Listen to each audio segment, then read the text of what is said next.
Christmas, we'd each take turns reading a page. We always did the pop-up book because that's what we had, and that one kind of started falling apart.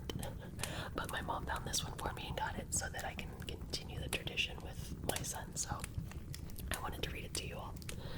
So here we go. The night before Christmas.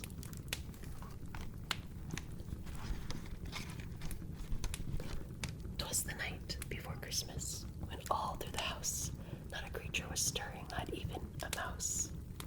The stockings were hung by the chimney with care, in hopes that St. Nicholas soon would be there.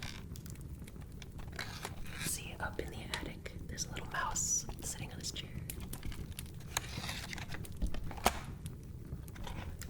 The children were nestled all snug in their beds, while visions of sugar plums danced in their heads. And Mama in her kerchief and I in my cap had just settled our brains for a long winter's nap. When out on the lawn there rose such a clatter, I sprung from the bed to see what was the matter.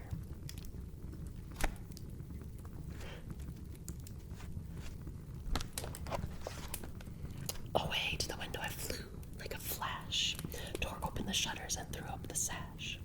The moon on the breast of the new fallen snow gave luster of midday to objects below, when what to my wondering eyes should appear but a miniature sleigh with 8 tiny reindeer, with a little old driver so lively and quick, I knew in a moment it must be Saint Nick.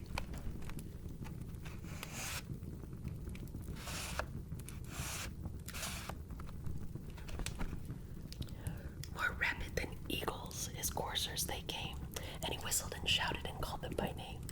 Now Dasher, now Dancer, now Prancer, now Vixen, on Comet, on Cupid, on Donder and Blitzen, to the top of the porch, to the top of the wall. Now dash away, dash away all.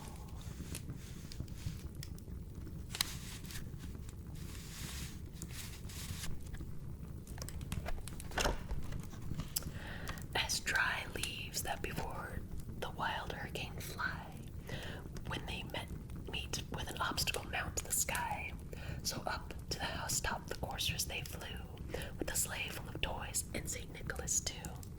And then, in a twinkling, I heard on the roof the prancing and pawing of each little hoof. As I drew in my head and was turning around, down the chimney St. Nick came with a bound.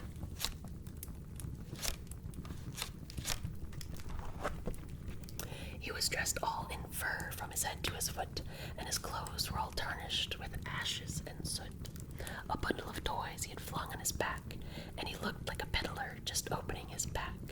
His eyes, how they twinkled, his dimples, how merry. His cheeks were like roses, his nose like a cherry. His droll little mouth was drawn like a bow, and the beard on his chin was as white as the snow. The stump of a pipe he held tight in his teeth, and the smoke had encircled his head with a wreath, like a wreath.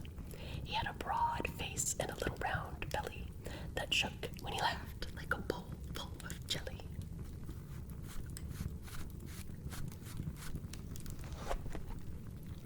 He was chubby and plump, a right jolly old elf, and he laughed when I saw him in spite of myself. A wink of his eye and a twist of his head soon gave to know I had nothing to dread.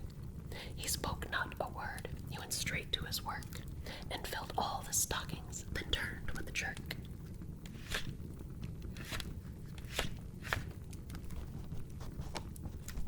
And laying his finger aside of his nose, and giving a nod of the chimney he rose, he sprang to his sleigh, to his team gave a whistle, and away they all flew like the down of a thistle. But I heard him exclaim ere he drove out of sight,